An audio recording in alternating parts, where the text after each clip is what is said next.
Hey guys, so I realized that I never properly introduced you guys to my newest mouse, who I have had for quite a while now.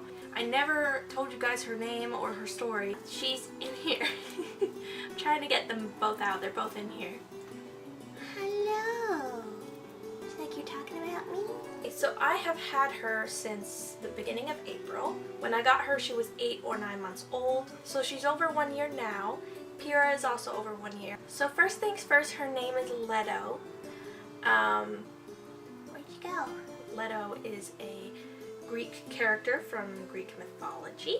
She was, I believe, the mother of Artemis and Apollo, and she kind of became this symbol of fertility and motherhood and all that stuff. So 2 reasons why I chose that name. One is to keep with the Greek mythology theme that I've had going on with most of my female mice, but also because Leto is a maternal figure, and this Leto has actually had babies in the past. The woman that I got her from got Leto from a feeder breeder. Leto was in a bin with a whole bunch of other mice, and she had a litter. So when this lady went there, she was getting mice for her snake. She said she looked into this bin that people were just reaching into and grabbing whatever, and she saw this one mom mouse with her babies in the corner, like trying to keep them under her and behind her and like keep them safe.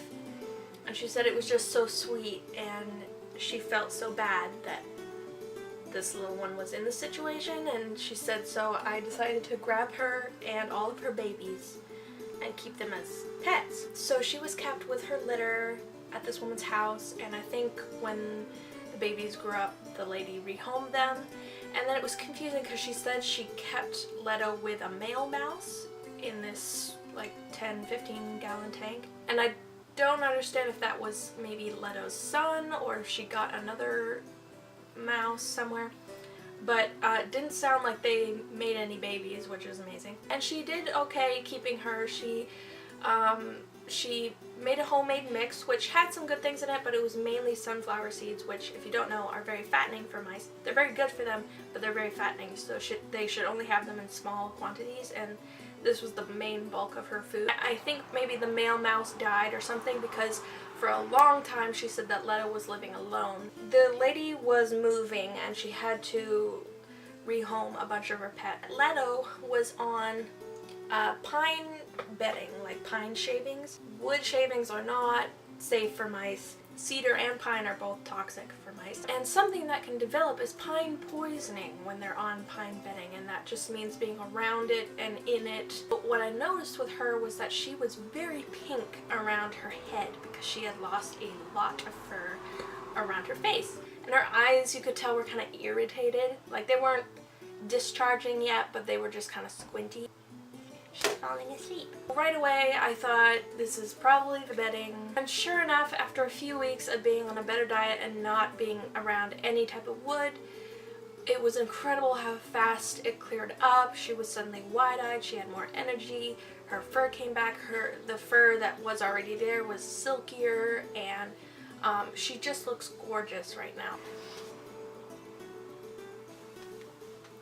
Can you see that? They're like sleeping. Oh, did you move?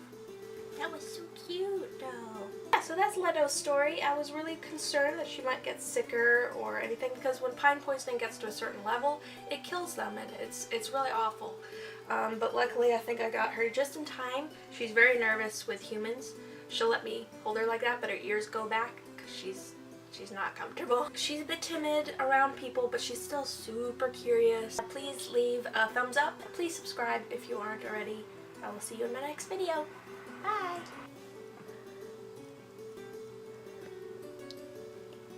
Oh, they're so cute.